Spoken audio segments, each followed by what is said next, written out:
Hola hermanos, ¿cómo están? Bienvenidos nuevamente a su programa de apologética. La verdad los hará libres. Un saludo a todos ustedes, hermanos, aquí después de una larga ausencia que tuvimos, como podríamos decir, unas vacaciones, Adrián, ¿verdad? Como decía jefe, no estaba muerto, estaba de parranda. Exactamente, y tuvimos una pequeña ausencia, pero le damos gracias a Dios por todos ustedes y también porque hemos recibido de diferentes formas personas que nos han hecho llegar el interés porque este programa continúe, cosa que le damos gracias y le pedimos a Dios que nos dé la fuerza para poder hacer las cosas según su voluntad, porque todo esto tiene el único propósito de servirle y que sea glorificado y que conozcan mejor su iglesia. Adrián. Así mismo es, yo podría decir, Roquel, que hemos regresado en el momento perfecto para la gloria de Dios. Te puedo compartir como una gracia actual y para los hermanos que nos están viendo, en nuestra diócesis comenzó un seminario de apologética que se está dando en el Instituto Diocesano Pastoral. En una de las parroquias cerca de donde yo vivo, comenzó también un taller de apologética que se va a dar durante todo el año. Y el programa Apologética, la verdad, los hará libre, ha retomado nuevamente la rienda. Así que yo creo que este es el año de la apologética, mi hermano. Oye, qué bien, Adrián. Es una gran noticia que se esté dando todos esos acontecimientos y sobre todo esos seminarios y formación apologética. Esto es muy bueno porque efectivamente es importante que conozcamos nuestra fe. Y usted que me ve, que posiblemente no es católico, sepa que el propósito de nosotros no es debatir. El propósito de nosotros es exponer la doctrina católica. Usted es libre de escucharla y tome su propia decisión. Eso sí, trate de hacerla sin prejuicios. No lo vea prejuiciado, sino que escuche los argumentos, escuche lo que explicamos y entonces después usted puede tomar una decisión. Pero no vaya a simplemente prejuzgarnos o como otros que simplemente nos declaran del diablo y ya, punto. No, no nos parece porque entonces a ustedes sí quieren que lo escuchen. Qué interesante y no quiere que lo tilden del diablo, pero entonces a los católicos cuando dicen, no oigan esa gente, que esa gente son del diablo, entonces me parece poco honesto intelectualmente hablando. Entonces ese es el propósito de lo que nosotros queremos compartir. Usted órele a Dios, pídale discernimiento y escuche y después decide. Adrián. Y claramente, como siempre hemos dicho y lo dejamos claro, lo primordial de esto es transmitir lo que enseña la iglesia. Aquí ni el hermano Roquel ni yo estamos inventando enseñanzas personales, estamos transmitiendo, como dice la palabra, dando por gracia lo que por gracia hemos recibido. ¿Para qué? Para que aquel que está viendo la transmisión pueda aprender, profundizar en lo que es las enseñanzas de la iglesia y, de ser necesario, dar razón de la esperanza al que se la pida con amor y con sencillez. Nada más, aquí no venimos, como dice el hermano Roquel, a estar peleando a bibliazos, aquí no venimos a estar mandando a nadie al infierno, a condenar a nadie, aquí venimos sencillamente a compartir un mensaje que el Señor nos ha concedido la gracia de poderlo dar porque no somos merecedores. Sin embargo, el Señor así se ha placido y eso es lo que nosotros hemos hecho por todo este tiempo para su honor, honra y gloria. Adrián, fíjate, hace tiempo una vez un sacerdote en una parroquia preguntó, ¿qué venimos a hacer aquí? Y todo el mundo, que una cosa, que la otra, y lo otro, y lo otro. Y el Señor dice, no, venimos a salvarnos. ¿Y quién quiere ir al cielo? Obviamente todo el mundo alzó las manos, ¿no? O sea, todo el mundo quería ir al cielo. Y efectivamente, claro, por supuesto, no es solamente por capricho nuestro, sino porque es una promesa de Cristo, es que Él vino a salvarnos y que tenemos que seguir sus caminos con la esperanza de tener la primicia en esta tierra del reino de los cielos y al final la vida eterna. Así que hay un tema muy importante, Adrián, detrás de esto de ir al cielo y ganarse la vida eterna. Indiscutiblemente, y hoy vamos a estar tocando eso mismo, que no es otra cosa que la salvación, pero desde una perspectiva pero que muy importante. ¿Hay certeza de la salvación? ¿Somos salvos, siempre salvos? Son preguntas que al final de este programa, ustedes, con la información que vamos a estar compartiendo, van a poder determinar y sacar sus propias conclusiones. Por nuestra parte, simplemente nos encargaremos de proveer la información y, al final de cuentas, usted, en su libre albedrío, tomará la decisión. Partamos de esta premisa. Una vez dialogando con un hermano no católico, nos decía, los católicos, usted le pregunta si son salvos y dice, estoy luchando, dice, no tienen fe, no creen. ¿Cómo pueden estar en una iglesia donde no saben si van a salvarse o no? Pues nosotros que estamos en esta iglesia sabemos, tenemos certeza de que vamos a ir al cielo, aleluya. Pero mientras que los católicos viven en una incertidumbre, esa fue la manera de él plantear el asunto. Nosotros lo planteamos de otra manera. Nosotros lo planteamos y decimos de que no existe tal cosa como certeza de salvación. Una cosa cierta, infaliblemente, una cosa que usted dice que ya no hay problema, es que no va a cambiar de estado. No hay posibilidad. O sea que una vez usted lo afirma, hasta el día que se muera, está seguro que iba a ir al cielo. Pero sin embargo, la pregunta que muchos de ustedes se hacen, bueno, ¿cuál es la postura correcta? Decir que estoy luchando por mi salvación o decir que ya por fe yo estoy definitivamente, indiscutiblemente ya salvado. Que si yo me muero en este momento o me muero dentro de 50 años, yo sé que voy al cielo. Entonces, eso es lo que vamos a conversar el día de hoy, porque efectivamente es importante, porque si una de las dos posiciones está incorrecta, entonces hay una gran dificultad frente a esto. Entonces, no puede decir usted que no discutamos porque da lo mismo una cosa que la otra. No da lo mismo una cosa que la otra. No lo da y vamos a discutir de ese tema aquí. Adrián. Claramente, como está presentando el hermano Roquel, no podemos caer en el indiferentismo religioso que lamentablemente es rampante hoy día dentro de la fe. No podemos caer en el indiferentismo religioso y estos son temas que tenemos que traer a la mesa para dejar las cartas claras para beneficio de todos aquellos que ven esta transmisión. Porque como bien dice el hermano Roquel, los hermanos que creen esto de que ya soy salvo y se acabó todo, lamentablemente están como que no, que a la que yo me muera voy directito para el cielo y que todo lo que tengo que hacer es aceptar a Jesucristo como mi Salvador y que eso es resuelto, empaca y vámonos. Entonces, probablemente muchos de ellos que aceptan al Señor, sí, vivirán vidas ejemplares, dignas de lo que el Señor nos ha llamado, de ser santos como Él es santo. Pero, bien, no es crucial, ¿verdad? Que también está el otro lado de la moneda, de personas que sencillamente, como dicen, ya yo acepto al Señor, ya soy salvo, y sigan viviendo la vida a lo loco, porque ya su salvación está asegurada, porque ya yo soy salvo, siempre salvo. Entonces, tenemos que profundizar y tomar en consideración verdaderamente a los extremos que se puede llegar cuando verdaderamente tenemos una postura tan radical como esa, porque puede ser que el Espíritu Santo los castigue en esta vida por sus pecados, pero de ningún modo pueden descartar su salvación, porque esta no va a depender, ¿verdad? Según ellos, de los efectos de los pecados que cometan. Eso es lo que pueden pensar.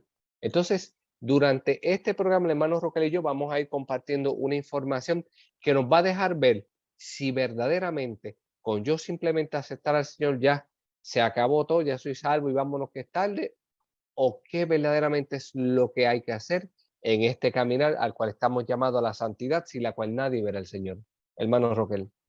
Por supuesto, Adrián, y probablemente muchos de ustedes han escuchado esa frase, hermano, ¿ya aceptaste a Jesucristo como tu Señor y Salvador personal? Entonces, eso para los que no están en ambiente protestante les suena un poco raro. Dice, oye, si yo fui bautizado, yo voy a la iglesia, ¿cómo que eso de aceptar? No, lo que pasa, hermano, que si usted acepta a Jesús como su Señor y Salvador, usted ya es salvo. Entonces las personas no entienden. Dice, mire, le voy a explicar, hermano. Y buscan en su Biblia Romanos capítulo 10, versículo del 9 al 10. Y dice, hermano Adrián, esta es su noche de suerte. Ahora usted solamente tiene que hacer una oración porque dice la palabra, porque si confiesas con tu boca que Jesús es Señor y crees en tu corazón que Dios lo resucitó de entre los muertos, serás salvo. Pues con el corazón se cree para conseguir la justicia y con la boca se confiesa para conseguir la salvación. Romanos 10, del 9 al 10. Ahí está claro, hermano. La palabra de Dios dice que si usted acepta a Jesús, ya usted está salvo. Y después viene la frase, y una vez salvo, siempre salvo. Adrián, ¿te suena eso? No solo eso, también cuando también dice, porque Pablo le dijo al carcelero cree en el Señor Jesús y serás salvo tú y tu casa. Bueno, hasta los demonios creen y tiemblan ante su presencia. Pero bueno, eso vamos a profundizar más adelante. Quiero compartir algo, hermano Roquel, para beneficio de todos los que están viendo esta transmisión, que voy a leer rapidito, y es con referencia a todo este asunto, cómo es que se va desarrollando, y es con referencia a un señor de nombre Kenneth E. Hagin o Hagin, me disculpan por mi inglés, que fue un afamado evangelista pentecostal de la rama Word Faith del protestantismo, que decía lo siguiente, decía sobre la seguridad de la salvación que viene a través de ser renacido. Decía, si no nacéis de nuevo, no entraréis en el reino de Dios. Juan 3:3. Y en ese pequeño libro que él tenía, que se llamaba El Nuevo Nacimiento, Hagin decía que el nuevo nacimiento es una necesidad para ser salvo. A través del nuevo nacimiento, tú entras en la correcta relación con Dios. De acuerdo con este caballero, hay muchas cosas que este nuevo nacimiento no es. Él dice, el nuevo nacimiento no es confirmación, miembro de la iglesia, agua del bautismo, recibir los sacramentos, observar obligaciones religiosas, una intelectual recepción del cristianismo, ortodoxia en la fe, ir a la iglesia, decir oraciones, leer la Biblia, ser bueno, ser culto refinado, hacer buenas obras, hacer lo mejor que pueda, ni ninguna de las otras cosas que algunos hombres confían para salvarse.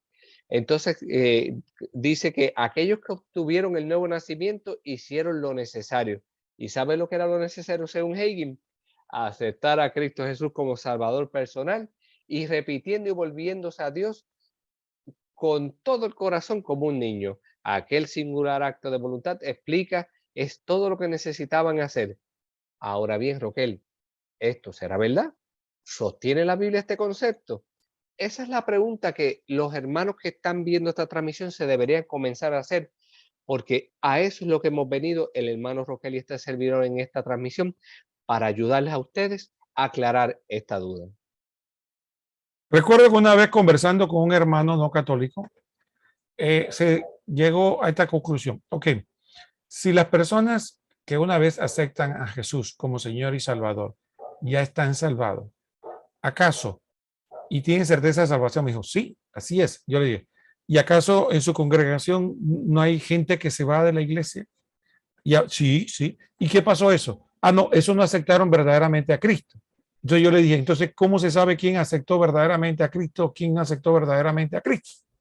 Entonces no tienen tampoco ninguna certeza, porque usted puede ser, o su certeza estar en participar en la congregación, en la iglesia, como se llama. Entonces ahí se quedó un poco como confundido, ¿no?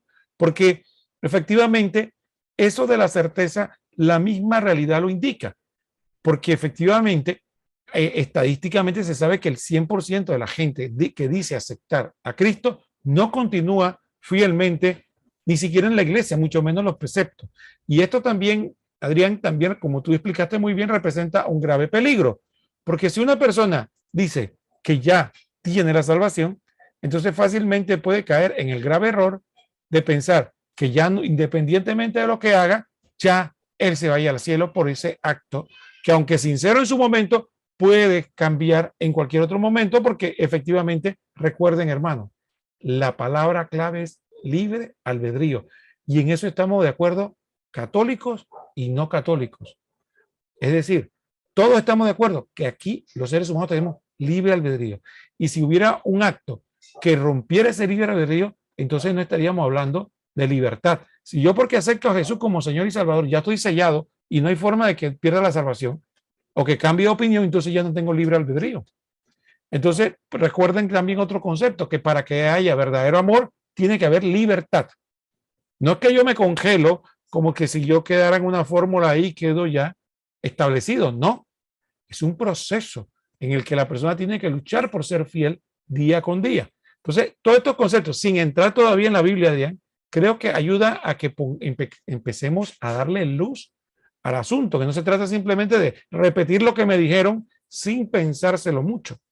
Entonces, partamos de esos conceptos en los que todos estamos de acuerdo, que el 100% de la gente que dice aceptar a Cristo no sigue a Cristo, incluso se va a los vicios, que también que existe el libre albedrío y ese libre albedrío va a existir hasta el final de nuestras vidas, y que mientras existe ese libre albedrío no puede haber certeza de que voy a mantenerme firme en la fe, porque yo puedo tomar una u otra. Tanto el pecador puede volver de su mal camino, como el que está en el buen camino puede desviarse del mal camino. Eso lo dice la Biblia también. Entonces, tengamos cuidado de no dejarnos llevar por doctrinas que después ni siquiera aguantan un análisis sencillo. Adrián.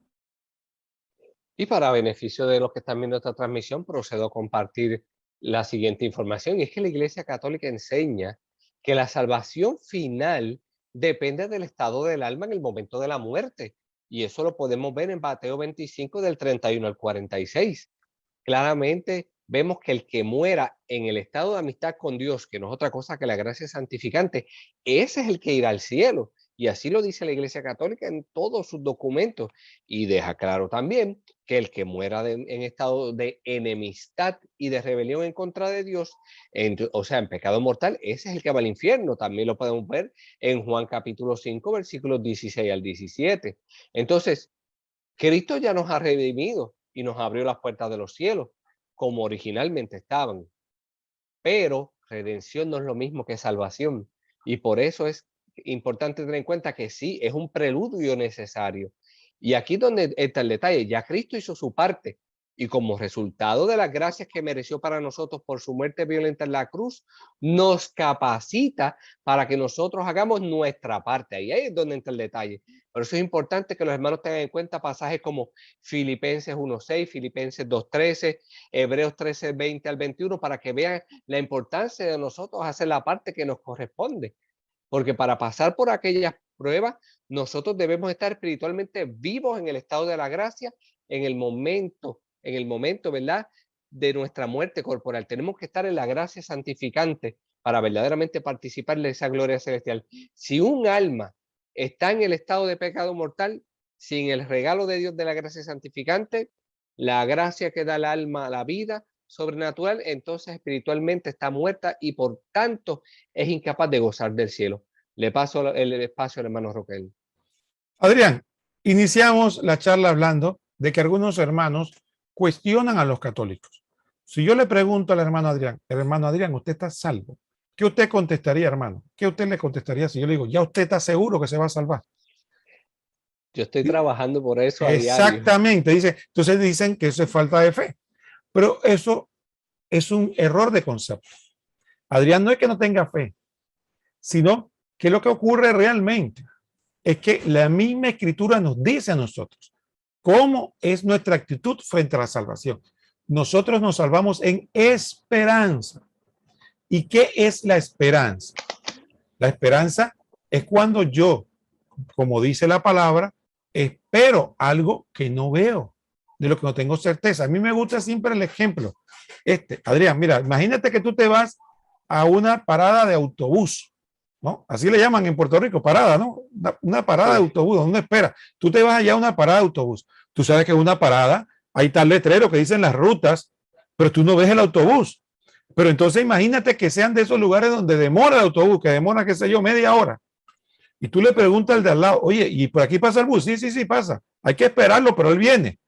Mientras tú no ves el autobús, tú estás sentado ahí en esperanza, pero no una esperanza loca, es una esperanza que tiene fundamento. Tú tienes la parada, ves que por ahí le preguntaste al hermano si aquí hay una ruta, ves los letreros, entonces yo me siento, no veo el bus. Desde el momento que yo veo el bus, se acabó la esperanza, ya llegó lo que yo esperaba, así que no hay esperanza que yo tenga. Entonces, algo parecido ocurre con la salvación.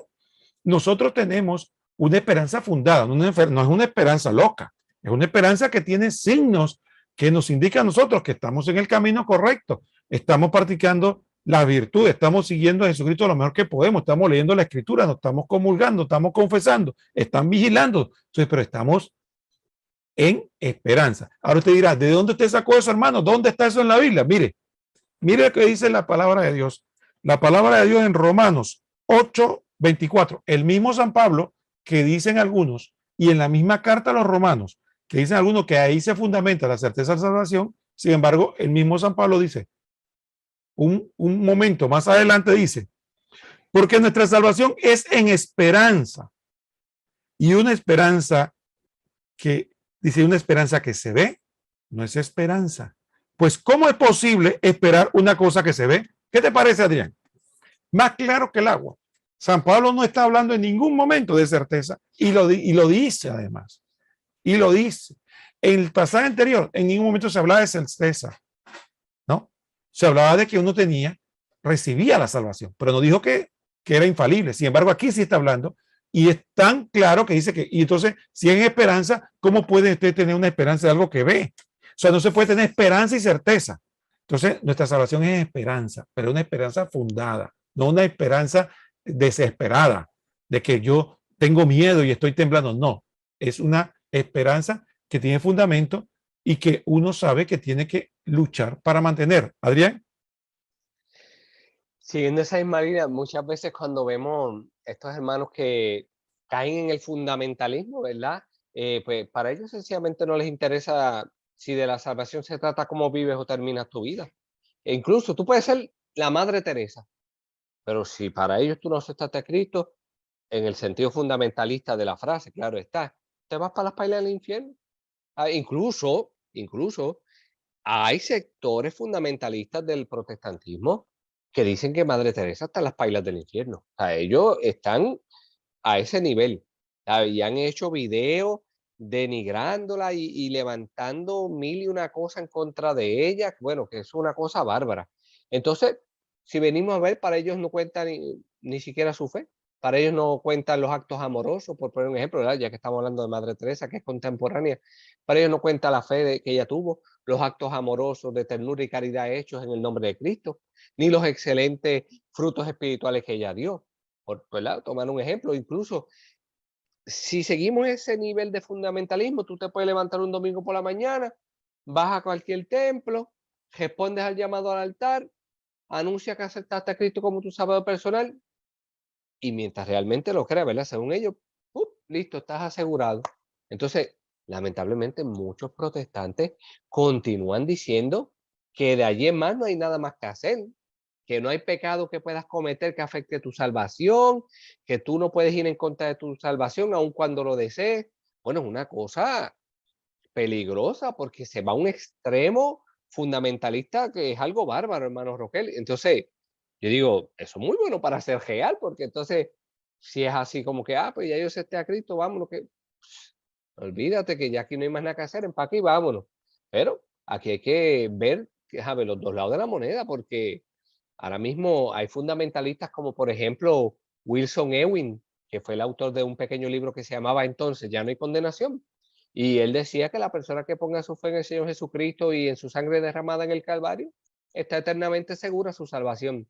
Así, pero como tú ponías claramente ahorita, Joquel, pero ¿quién te asegura que verdaderamente esa persona, porque fue y dijo esa declaración, verdaderamente está convencido o verdaderamente tiene una transformación en su vida o verdaderamente va a seguir luchando para ser a imagen de Cristo en su sentir, en su pensar y en su obrar? Son cosas que hay que tener en cuenta, porque entonces, si seguimos esa línea fundamentalista, nunca puede perder su salvación y ninguna violación de las leyes de Dios o de los hombres o de los mandamientos puede anular ese estado. Hay que ver eso en contexto, porque definitivamente hay hermanos que pegan a decir, no, que si yo tengo que estar haciendo alguna obra, cosas así, entonces la muerte de Cristo no fue necesaria en la cruz y se van a una cosa súper fanática, hermano Roquel. Adrián, y aquí hay algo que hay que aclarar y explicar. Porque, miren, hay veces hay frases que suenan bien, pero que no tienen sentido. Mire, cuando usted empieza a hablar con esto, con algún hermano, le va a decir, lo que pasa es que ustedes no tienen fe en Jesucristo, en el poder de la sangre de Cristo. Ustedes no tienen fe en que Cristo tiene el poder de salvarnos. Y es falso. Nosotros, el católico, no dice que se salva en esperanza, no solo porque lo dice la Biblia, sino porque hay un concepto, hermanos, del cual usted ya hemos hablado y que no estamos desconfiando del poder de Dios. Lo que estamos desconfiando es de nosotros mismos, de nuestra fuerza, porque el hombre es libre en todo momento, hasta el último minuto de su vida. Y eso significa que tiene la opción en cada momento de abandonar a Dios e irse a una vida de pecado. No por falta de poder de Dios, Porque si fuera así, entonces Dios sería impotente porque hay un pocotón de pecadores y entonces ¿por qué existen? Porque Dios le da libre albedrío. ¿Y cuántas personas? Usted sabe, lamentable, tanto en la Iglesia Católica como fuera de la Iglesia Católica, que dijeron, incluso que llegaron a puestos altos dentro de esas respectivas congregaciones y sin embargo cayeron en el pecado. ¿Por qué caen? Porque son libres. Entonces, el hombre puede libremente caer en el pecado cuando así lo decida. ¿Qué es lo que determina? Es la palabra que Adrián ha usado muy bien y la iglesia enseña, conforme a la Biblia. Lo que determina nuestra salvación es la perseverancia final. Por eso oramos por esa perseverancia, por eso le pedimos a Dios la buena muerte. Por eso le pedimos a Dios que nos conceda la gracia de poder morir unido a Él, porque no sabemos por nuestra debilidad si podemos caer en el pecado y abandonar a Dios. Miren, tanto es así que el mismo Jesucristo nos hizo la advertencia. Jesucristo no dijo en ningún momento, el que me acepta se salvará. No, mire lo que Jesucristo dijo. Jesucristo dijo con toda claridad, Mateo 24:13, pero el que persevere hasta el fin, ese se salvará. Anota el texto, hermano. Mateo 24:13, el que persevere. Fíjense que Jesucristo lo personaliza, dice, ustedes perseveren, o la persona que persevere, no dice que Dios va a hacer que persevere, sino que Él tiene que tener la voluntad de mantenerse unido a Dios. Y entonces, a partir de ahí, viene ese misterio, hermano, que no podemos negar, que la Escritura nos enseña que el hombre tiene que poner una parte. No se trata de que yo acepto a Jesús y ya quedo pasivo, no tengo que hacer más nada y quedo como un vegetal ahí viviendo y ya me van a salvar porque me van a salvar. No, yo tengo que emplear mi voluntad y hacer. Por eso dice la palabra que el que persevera hasta fin se salvará. Por eso la iglesia ora por la perseverancia final. Por eso oramos por la buena muerte. Y por eso decimos que nos salvamos en esperanza. Y estamos permanentemente vigilando el no caer. Y si caemos, pedir perdón y levantarnos. Porque, ¿por qué no? ¿No? ¿Por qué no? Claro, pero no pensar que nosotros ya tenemos la ganancia. Y también, Adrián, hay otro fenómeno que pasa. Yo recuerdo una anécdota de una persona no católica que tenía a su esposa, se dejó con ella, se fue a otra congregación, aceptó a Jesucristo como Señor y Salvador, nueva criatura es y se casó con la mujer de turno, ¿no? Entonces, ¿pero por qué? Porque ya eso era un matrimonio nulo y él no se siente que está en pecado ni nada porque ya Jesús aceptó a Jesús. Y a veces ese fenómeno de aceptar a Jesús se da también de acuerdo a la congregación. Me voy a otra congregación, acepto a Jesús allá de nuevo y ya soy nueva criatura. Entonces, todas esas cosas, todas esas incoherencias, hermano, podemos caer porque no seguimos la escritura. Adrián. He sabido hasta de casos, como usted comenta bien, hermano Roquel, que donde me coja la noche, ahí me congrego y digo aceptarse. Oye, hay veces que personas que hasta se han bautizado, Dios sabe cuántas veces, por cada vez que se reconcilia con el Señor. Así que son extremos enormes. Siguiendo la línea en la que estaba ahorita y empatando con lo que usted comentó claramente, muchas veces nos citan Hebreos 9:12, ¿verdad? Que no, que Cristo entró de una vez por todas en un lugar santo, llevando no sangre de machos cabríos, sino su propia sangre, por lo tanto, asegurando una redención eterna. Y dicen, no, que si negar la seguridad de la salvación sería negar la redención perfecta de Cristo. ¿Cuántas veces hemos escuchado eso? Pero algo que no toma en consideración es que ellos están confundiendo la redención y la salvación, que es lo que estamos comentando desde hace rato. Porque la verdad es que, en un sentido, podríamos decir que todos estamos redimidos por la muerte de Cristo en la cruz. Cristianos, judíos, musulmanes, hasta los espiritistas que están metidos allá en el bosque. Cristo nos redimió a todos con su muerte y resurrección. Y podemos ver Primera de Timoteo 2:6, Primera de Timoteo 4:10, Primera de Juan 2:2, pero tenemos que afirmar también que nuestra salvación es condicional. Y eso a muchos les va a calar esta expresión que yo acabo de decir, que nuestra salvación es condicional. Porque va a decir, no, pero ¿cómo puede ser posible? Si ya Cristo hizo todo. Sí, Cristo hizo todo para redimirnos. Pero ¿qué estamos haciendo nosotros para salvarnos? ¿Qué estamos haciendo nosotros? ¿Estamos haciendo lo que nos mandó el Señor? Cuando dice, tú, porque claramente el Señor dice, y al final moverá la izquierda la leche y dirá, tuve hambre y me diste de comer, tuve sed, me diste de beber, estuve preso, me fuiste a visitar. Entonces, ¿por qué si la salvación es tan segura? Con simplemente decir acepto al Señor, el Señor al final de los tiempos va a reclamar todo eso. Es algo que es importante pensar. Ya lo decía San Juan de la Cruz, que al final de nuestros días seremos examinados en el amor. Y eso es algo que muchas veces los hermanos no toman en consideración. Y siempre van a decir, no, que ningún acto erróneo o pecaminoso puede nunca afectar la salvación del creyente, porque el pecador no hizo nada para merecer la gracia de Dios, así como tampoco puede él hacer nada para desmerecer esa gracia.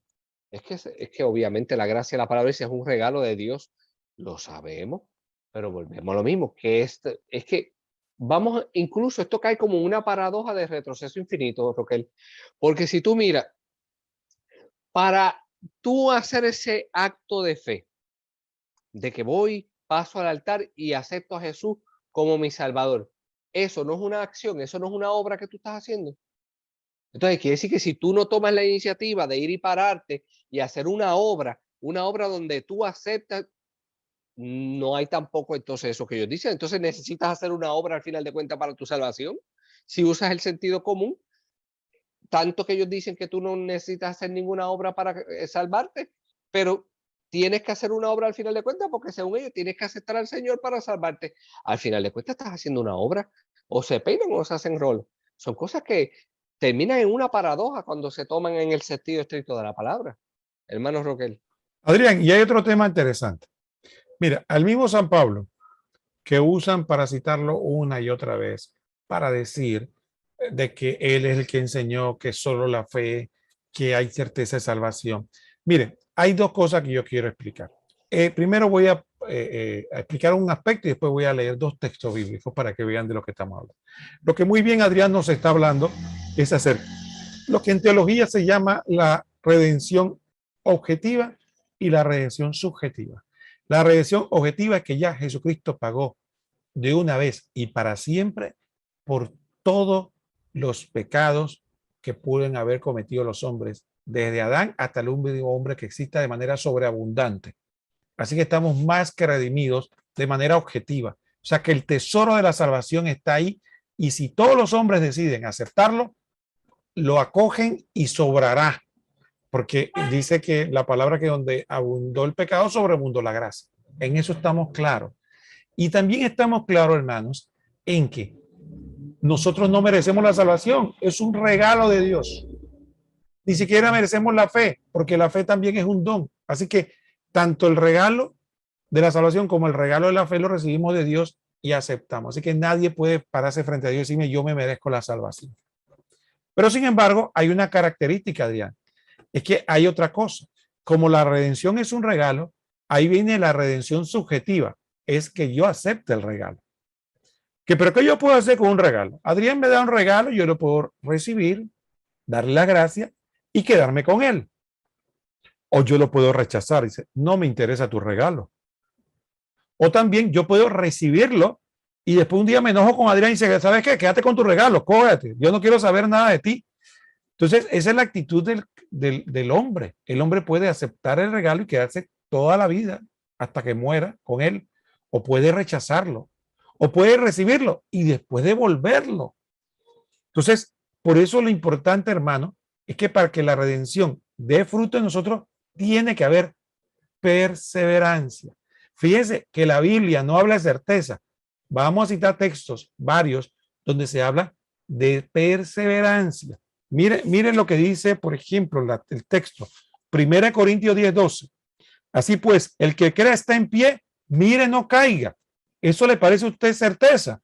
Oiga, le está diciendo, fíjese, hermano, no se confíe, no se confíe, esté atento. Mire, se lo voy a leer de nuevo, anótelo. 1 Corintios 10:12. Pues el que crea estar en pie, mire, no caiga. Filipenses 2:12. Mire lo que dice esto, Adrián. Trabaje. Oiga, Adrián, estoy con usted y conmigo. Trabaje con temor y temblor por su salvación. Entonces, Adrián y yo, como buenos católicos, trabajamos con el santo temor de Dios por nuestra salvación, porque no creemos que tenemos nada asegurado. Y San Pablo se lo enseña a Filipenses y lo dice por él mismo. Entonces, hace una advertencia primero de que no tengan eso de que creerse que yo no puedo caer. Y segundo, háganlo con cuidado, con atención, como quien cuida un tesoro, que no puede descuidárselo porque viene el diablo y se lo roba. Entonces tiene que estar muy presente. Entonces ves que la escritura no habla de certeza.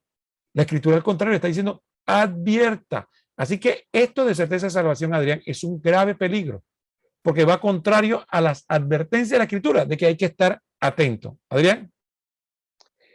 Vamos a aprovechar a examinar las mismas sagradas escrituras, tomando en consideración esta doctrina que presentan los hermanos. Siempre van a leernos Romanos 10:9, que sí, porque si confiesas con tu boca que Jesús es Señor y crees en tu corazón que Dios lo resucitó de entre los muertos, serás salvo. Pues todo el que invoque el nombre del Señor se salvará, Romanos 10:13. Y eso es lo que dijo San Pablo. Muchas veces utilizan esos versículos, pero ¿sabe lo que pasa, hermano Roquel? Que para justificar lo de salvo siempre salvo, nos dice el refrán que un texto fuera de contexto es un pretexto.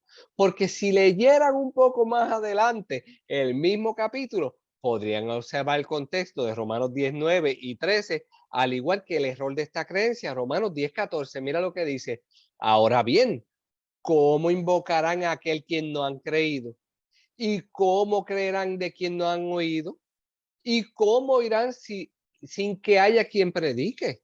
En ese versículo, hermano Roquel, observamos que para escuchar correctamente la palabra de Dios y pueda ser creída, hay una condición adjunta. No pueden creer a menos que hayan escuchado. ¿Y que lo hayan escuchado de qué? De un predicador. Entonces este versículo habla de cualquier predicador, aunque sea falso, como 2 Corintios 11:12 al 15. No, definitivamente no. La Sagrada Escritura enseña que no puede ser cualquier predicador, sino uno que sea enviado por Dios mismo.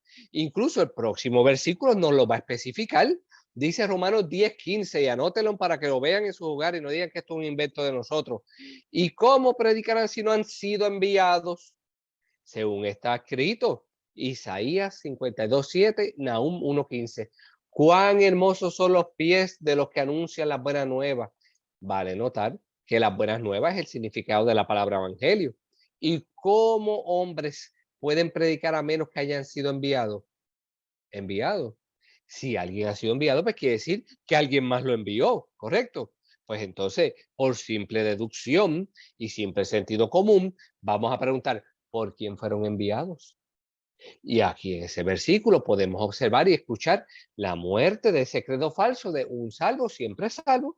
La palabra enviado, usada en el lenguaje griego mismo, en el que fue escrito el libro de Romanos, es apostelo. O sea, no suena como una palabra bíblica que todos estamos acostumbrados. Apostelo significa ser enviado con una autoridad o una misión. Y de apostelo obtenemos la palabra griega apóstolo, significado apóstol. O sea, la palabra griega apóstolos significa que es enviado. Y sabemos que los enviados fueron los apóstoles, no los supuestos apóstoles que hoy día aparecen por ahí y dicen Dios me mandó a predicar y tuve una revelación de lo alto y ahora yo voy a crear mi propia iglesia y el gesto es historia. Hermano Roquel. Adrián, mira, a mí me gustan mucho los ejemplos porque pienso que los ejemplos muchas veces ilustran muy claramente el asunto espiritual. Mire, hermano, ¿qué ocurre con muchas veces este concepto?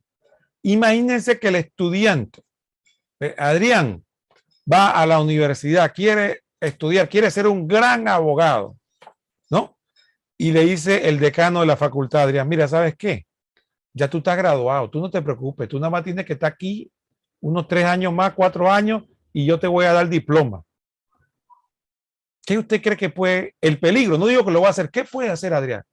Oye, tomásela suave, no estudiase. Ya me tienen garantizado el diploma. Ya yo sé que el decano me dijo a mí que me va a dar el diploma. Entonces, ¿qué ocurre? Esta es la misma situación del modo espiritual. Si a usted les dicen que ya el premio ya está ganado, usted se queda. Pero la Iglesia Católica, ¿qué nos dice? Que no, que el premio no está ganado, hay que trabajarlo, hay que sudarlo, hay que emplearse, como hacen los deportistas, como hacen los atletas que tienen que entrenarse para la carrera para estar en condiciones, ¿ve? O como lo hace, como dice el hermano Adrián en el pasado, que fue militar, que hay que estar preparado porque no se sabe cuándo el enemigo nos va a atacar, hay que estar alerta en todo momento. Y San Pablo nos lo explica.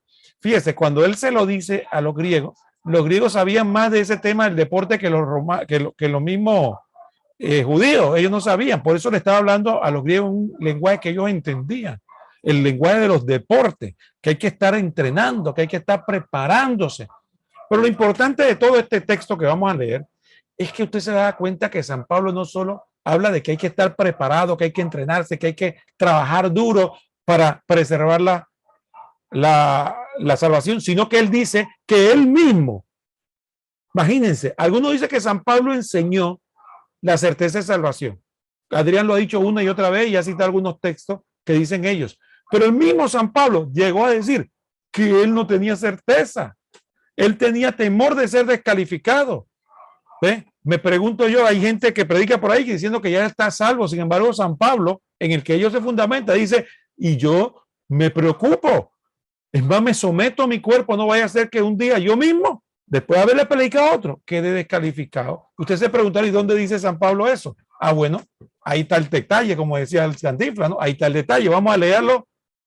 Vamos a leer el texto que aparece claramente en Corintios. Mire lo que dice el texto de Corintios, que nos dice lo siguiente. ¿No saben que en la carrera del estadio todos corren, mas uno solo recibe el premio? Corran de manera que lo consigan. Los atletas se privan de todo, y eso por una corona corruptible. Nosotros, en cambio, por una incorruptible. Así pues, yo corro, no como la aventura y ejerzo el pugilato, no como dando golpes en el vacío, sino que golpeo mi cuerpo y lo esclavizo. No sea que habiendo proclamado a los demás, resulte yo mismo descalificado.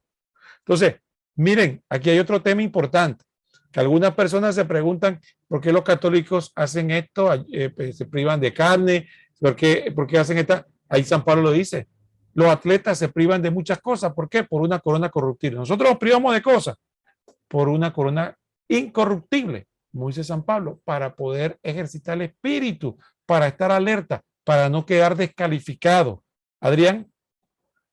Mira, el mismo San Pablo, no sé si eran Filipenses 3, si no me equivoco, del 10 al 14 o al 15, cuando él mismo dice, no creo haber alcanzado aún, cuando habla sobre la meta esa misma que tiene que alcanzar, dice, yo no creo haberlo alcanzado aún, no me creo perfecto aún. Y dice, voy mirando hacia el frente, dejando atrás las cosas, porque es para conquistar la meta, así como he sido conquistado por Cristo Jesús. Entonces, él deja claro que ha sido conquistado por Cristo Jesús. Él mismo dice que ya no soy yo quien vivo, sino que es Cristo quien vive en mí. Pero él mismo dice que él mismo no cree haber alcanzado la meta aún. Y esa meta de la salvación, entonces, si él mismo dice que él no cree haberlo alcanzado aún, ¿cómo entonces San Pablo, que tanto lo citan, que deja claro que él mismo no está seguro de su salvación, va a venir un Juan del pueblo, un Chencho Cari cortado, a decir, no, no, yo soy salvo y se acabó? Son cosas que contradicen el sentido común, cosas que contradicen la misma palabra de Dios. Y incluso el mismo San Pablo, que tantos son citados, no dice él mismo, pues no seré confundido, aunque me gloriare algo más todavía de nuestra autoridad, porque el Señor la dio para edificación y no para destrucción vuestra. Y eso lo dijo en 2 Corintios 18. Y adicionalmente hubo otros mencionados en la Sagrada Escritura, que fueron asignados directamente por él cuando hablaban de los enviados. O sea, ¿por qué el Señor se encargó de enviar personas a llevar la buena nueva? Porque los creía salvos, porque ya todo el mundo estaba salvo, porque él murió y resucitó, no, porque todos necesitaban enterarse de esa buena noticia, como tú dices, hermano Roger, para que aprovechen ese regalo y no dejarlo perder. Pero pues, muchas veces, aunque se lo dibujemos con peras y manzanitas a las personas, como decía San Agustín, para el que quiera creer tengo 1000 argumentos, pero para el que no quiera creer, no tengo ninguno. Hermano Roquel. Bueno, Adrián, yo de mi parte quisiera compartir este último texto y quisiera explicarlo. Fíjense, porque todo esto yo lo aprendo con los hermanos no católicos. Cuando él me dice, yo le decía, bueno, pero dime un signo. ¿Cómo tú sabes que ya tú estás salvado? Dice, bueno, lo que pasa es que en la Iglesia Católica no es tan seguro de la salvación porque el Espíritu Santo me da certeza a mí de que yo estoy salvo. Yo sí. ¿Y cómo tú sabes que no es una percepción tuya? Porque lo que pasa es que en mi iglesia, ¿no? Se manifiesta el Espíritu Santo y hablamos en lengua y hacemos milagros y se dan manifestaciones del Espíritu. Y así nosotros sabemos que el Señor está con nosotros y que el Espíritu se manifiesta y el Espíritu me da testimonio a mí de que yo estoy salvo. Yo le dije, mira hermano, le voy a decir algo. Es más importante la obediencia que esa manifestación del Espíritu que usted dice. Y puede ser que un católico no tenga esa manifestación del Espíritu, pero si está obedeciendo los mandatos de Cristo, está en el camino de Cristo. No, eso no es posible, que no sé qué, que por qué. ¿Cómo tú te dices eso? Si ahí dice claramente la palabra que se va a manifestar, ¿no? En los que creen, se va a manifestar el Espíritu. Y le digo, mire, usted ha leído Mateo 7:21, ¿no? Recuerde Mateo 7:21. ¿Qué dice Mateo 7:21? Bueno, le voy a leer qué dice Mateo 7:21. Mateo 7:21 nos narra que el Señor nos dice que se va a encontrar con una gente que curiosamente hacía esas cosas. Le dice el hermano, ¿no? Hacían milagros, expulsaban demonios, predicaban y hacían todas esas cosas. Sin embargo, Jesús no los abraza. Jesús dice, aparten de mí. Entonces, ¿por qué se dice? Porque dice Mateo 7:21-25. No todo el que me diga Señor, Señor entrará en el reino de los cielos, sino el que haga la voluntad de mi Padre Celestial. Muchos me dirán aquel día, Señor, Señor, no profetizamos en tu nombre y en tu nombre expulsamos demonios y en tu nombre hicimos muchos milagros. Esas campañas, hermanos, que dicen que hacen muchos milagros. Y entonces les declaré, jamás lo conocí, apártense de mí, agentes de iniquidad. Así pues, todo el que oiga esta palabra mía y la ponga en práctica, será como el hombre prudente que edificó su casa sobre roca. Cayó la lluvia, vinieron los torrentes, sobraron los vientos y embistieron contra aquella casa. Pero ella no cayó porque estaba cimentada sobre roca. ¿Se da cuenta, hermano, que es más importante la obediencia que eso que dicen? Entonces, si usted puede ser que usted está supuestamente que el Espíritu le da testimonio de que usted ya está salvo y habla en lengua y tiene todas esas cuestiones, lo que usted debe preocuparse no es de eso, es si usted está obedeciendo lo que dice el Señor. Y si usted se preocupa de eso, entonces está en buen camino, pero está haciendo lo mismo que dice la iglesia. Usted no se siente salvado, usted está vigilando, estoy obedeciendo al Señor o no, porque el que deja de obedecer al Señor, aunque siga predicando, incluso dice el Señor, aunque expulse demonios, y haga no pocos, sino muchos milagros, pero no está obedeciendo al Señor, no le espera nada bueno después de la muerte, si no se arrepiente. Entonces, no nos engañemos, hermanos. ¿Cuántos de ustedes creen que porque supuestamente en su iglesia se manifiesta el Espíritu Santo, ya eso es signo indefectible de que usted está salvo? Pero eso no es lo que dice la palabra. Adrián. Quiero, ¿verdad?, aprovechar, ya nosotros hemos tenido esta dinámica para beneficio de todos los que nos han visto en esta transmisión, pero voy a leer algo que puede servir a un poco más para los que a la mala quieren que todo sea bien estilo fundamentalista. Pues mire, ¿qué responder? ¿Usted está salvado? Pregunta el fundamentalista. Un católico le respondería, como la Biblia dice, ya estoy salvado. Romanos 8:24, Efesios 2 del 5 al 8. Pero también estoy siendo salvado. Primera de Corintios 1:8, Segunda de Corintios 2:15 y Filipenses 2:12. Y tengo la esperanza de que seré salvado. Romanos 5:9 al 10, Primera de Corintios 3:12 al 15. Estoy redimido, responde el católico, y como el apóstol Pablo, estoy trabajando por mi salvación con temor y temblor, Filipenses 2:12. Con esperanza, fe en las promesas de Cristo, Romanos 5:2, Segunda de Timoteo 2:11 al 13, pero no con una falsa y absoluta seguridad acerca de mi capacidad de perseverar, Segunda de Corintios 13:5. Y hago todo esto como la Iglesia Católica ha enseñado, sin cambios desde el tiempo de Cristo. Con esto, hermano Roquel, yo creo que no hay nada más que buscar. Solamente, como siempre decimos, todo aquel que esté viendo esta transmisión, mira, denle me gusta, dejen comentario, alguna inquietud, alguna duda, algo que quieran aportar para que podamos abundar sobre el tema. Compártalo con todo aquel que ustedes pueda para que sea de bendición a la mayor cantidad de personas posible y siempre pidiendo al Señor que esta información sea de bendición para todos.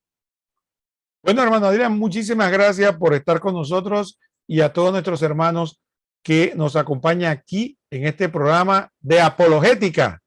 La verdad los hará libres. Te sorprendí. Bueno, hasta pronto, hermano. Dios los bendiga.